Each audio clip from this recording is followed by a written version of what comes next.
in the top right, click on this gear, and then after that, guys, you want to click on page settings.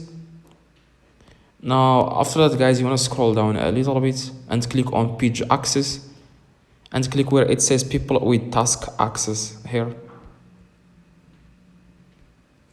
and then click next. And here you have to search for the person that you want to add as an admin. Now you can give this person any of the access, like for example, to see insights, ads, content, delete, posts or stories. You can click on give access, and then the person will be admin.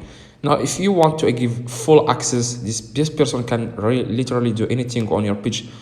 Select the first option where it says people with Facebook access, click next, and here you have again to search for the person.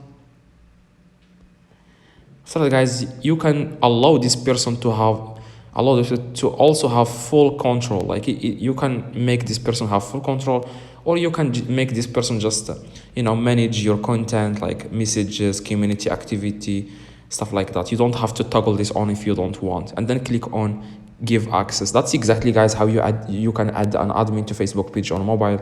Hopefully this video, guys, helped you. If it does, leave a like, subscribe, let me know in the comments if this works. See you guys in the next video.